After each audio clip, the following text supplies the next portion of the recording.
Halo, Assalamualaikum warahmatullahi wabarakatuh. Kembali lagi dengan saya Afik Sumarita. Untuk di saya mohon maaf kemarin saya tidak datang atau apa namanya, eee, ada masalah ya. Jadi saya akan membuat web, susulan ya. Jadi nanti kalian bisa menontonnya di YouTube gitu. Oke, saya mulai. Untuk saya akan membahas mengenai apa namanya, akan membahas mengenai kemarin ya, jadi kita sudah apa namanya, mengerjakan tugas 2 ya. Di tugas 2 ini, nah ini kita akan membuat sebuah apa namanya, membuat sebuah program sederhana ya. Tapi di sini ada, statement harus menggunakan if semua itu, dan kemudian, ada syarat-syarat seperti ini dan nanti akan dihasilkan outputnya. Nah, saya akan mengapresiasi teman-teman semua yang sudah mengerjakan tugas 2 ini kemarin dengan bagus sekali ya. Jadi ada yang bahkan membuat, tutorial ya, saya mengapresiasinya sekali gitu. Terus, nah untuk itu saya juga ingin mereview lagi ya, dan untuk tugas yang ketiga ini kan juga sebenarnya kalian harus membuat program lagi. Jadi saya akan mereview tugas yang kemarin untuk beberapa untuk saya untuk semua teman yang mengerjakan, saya yakin justru malah sudah bisa semua ya untuk pemrograman ini.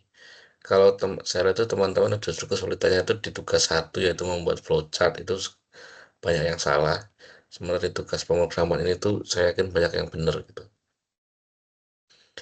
Nah ini ada, nah karena anak ini disuruh membuatnya program sederhana ini sebenarnya tidak harus, meskipun diajarnya Java ya memang yang diharapkan itu Java ya. Cuma di sini saya akan menerangkannya dengan Python ya. Jadi, nah ini di sini tuh saya menggunakan golongan untuk input ya. Lalu saya akan print golongan Anda itu apa gitu. Lalu sini ada gajinya, saya definisikannya masih 0 gitu defaultnya. Nah, kemudian ini saya masukkan, sebenarnya kalau menurut saya itu dibandingkan if tuh kalau untuk kasus ini tuh lebih bagus juga menggunakan switch ya. Jadi mungkin untuk yang if ini yang pertama golongan nah apa gitu, terus kemudian yang ini bisa juga menggunakan switch gitu. Jadi nanti kalian pelajari lagi apa kelemahan dan keunggulan ketika memakai switch atau memakai if gitu. Cuma kalau yang option-option kayak gini sih saya lebih sukanya pakai if. Dan if itu ada banyak ya. If itu ada yang if if cuma if doang, ada if else ya, ada lagi elif ya, seperti yang saya gunakan. Apa bedanya di masing-masing itu ketika kita di sini saya contohnya menggunakan if, lalu saya ini if lagi gitu, maka eh, semua akan tereksekusi gitu. Beda misalkan kalau misalkan saya pakai elif gini ya, ketika saya if-nya yang pertama ini sudah apa namanya sudah berjalan, maka yang bawahnya itu enggak. Nah, habis ini saya akan contohkan ya. Nah, ini tapi saya sertakan dulu di sini golongan input, golongannya apa, A, B, C. Nah, ini di sini kok saya pakainya OR itu maksud saya itu kalau mau hurufnya besar atau kecil tuh bisa gitu. Nggak harus hurufnya besar semua. Kecil juga bisa. Nah, ini else-nya kalau misalkan hurufnya salah ya berarti programnya error ya, gagal ya. Jadi keluar dari sistem. Nah, ini gaji Anda itu segini.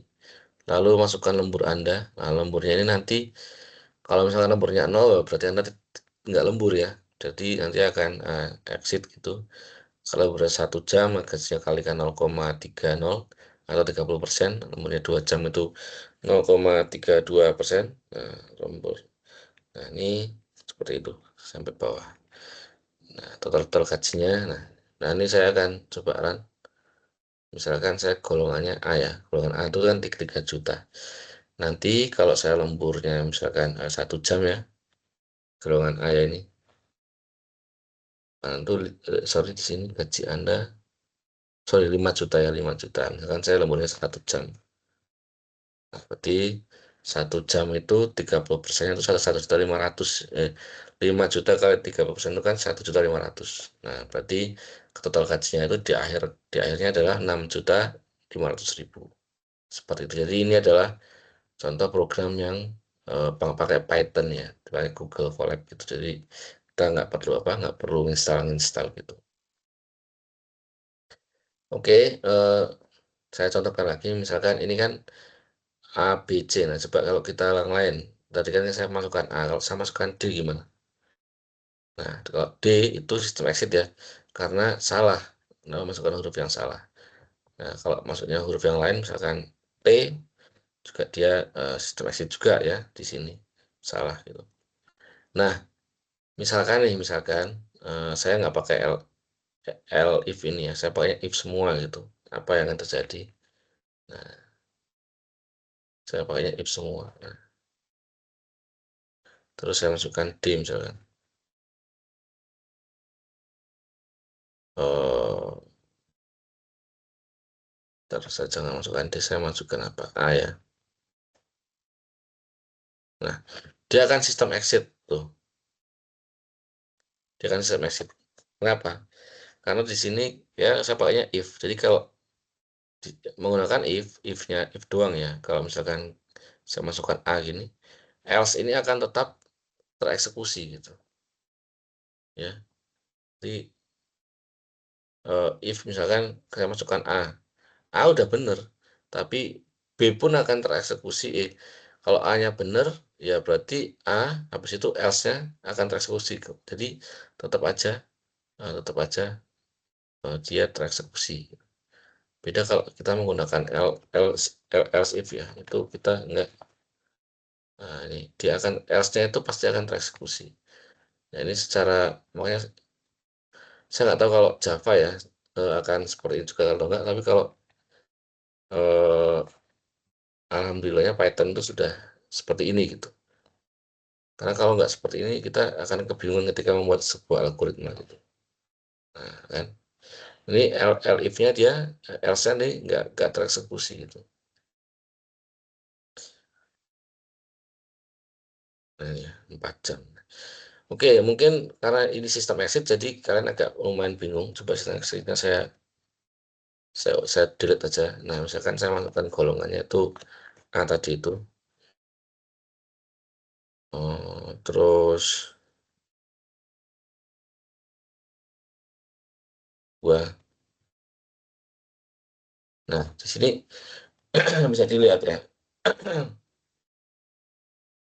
Sebenarnya itu else if-nya, oh ini karena kita pakai elif, coba saya pakai if doang ya. Maaf ini suara saya agak hilang. Coba saya pakai A gitu. Nah, ketika saya pakai nggak pakai else if itu, yaitu else-nya itu pasti akan apa namanya? Pasti akan tereksekusi gitu. Terus kalau ada pertanyaan, kenapa sih Pak kita harus pakai else ya? Karena kalau kita nggak pakai else ya, misalkan kita nggak pakai else nih, kita nggak pakai else nih, ngapain ya kan pakai else? Maka ketika kita misalkan masukkan D, nah, dia akan error seperti ini ya. Golongan Anda di browser D itu kan nggak ada di sini kan. Kenapa dia bisa tetap jalan? Nah itulah karena harusnya ya kalau misalkan masukkan D ya, harusnya itu nggak ada di golongan, dari golongan D, harusnya ABC doang gitu. Nah seperti itu kenapa kita harus pakai else? Makanya kalau pakai else itu nanti, nah, kalau pakai else, jadi ketika kita misalkan masukkan D, nah, kita masukkan huruf yang salah. Tapi seperti yang saya bilang tadi, ketika menggunakan else pun harus digunakan elif juga ya, elif. Enggak semata-mata kita menggunakan else. Nah, meskipun itu sepertinya gampang, tapi susah juga ya, misalkan F.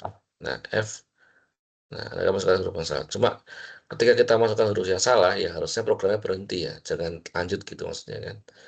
Nah, terus nanti kita menggunakan sistem executed itu ya.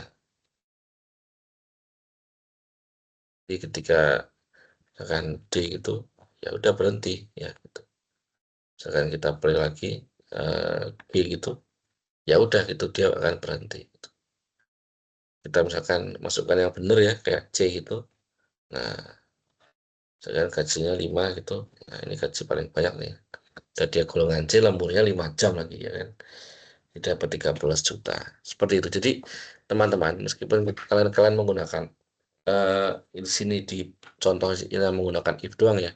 Tapi tetap kalian harus menggunakan else juga, mendalami apa itu else, dan gunakan juga else if ya. Jadi jangan apa namanya, jangan ya kalau ngoding if semua gitu ya, ya enggak ya. Terus case-nya juga diperhatikan, jadi enggak semua case itu pakainya if ya, bisa juga pakai else if seperti itu. Oke, mungkin nggak usah berlama-lama ya tuh web kita pada malam hari ini. Saya ucapkan terima kasih yang sudah mengumpulkan tugas 2, dan saya kalian harus semangat untuk mengumpulkan tugas 3.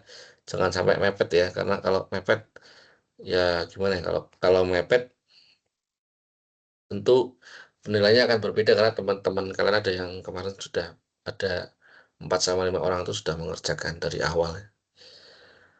Dan pertahankan mengerjakan menggunakan video agar saya juga bisa mengoreksinya dengan lebih baik. Oke, sekian dari saya. Terima kasih. Wassalamualaikum warahmatullahi wabarakatuh. Saya akhiri tuh web kali ini. Dan atas semua kesalahan yang saya lakukan selama selama apa namanya, selama tutorial ini berlangsung, saya mengucapkan minta maaf sebanyak-banyaknya, dan saya juga mengapresiasi yang sudah mengerjakan tugas maupun menjawab diskusi. Oke, assalamualaikum warahmatullahi wabarakatuh. Selamat malam, selamat siang, dan semoga kita bisa bertemu kembali di kesempatan yang lebih baik. Terima kasih.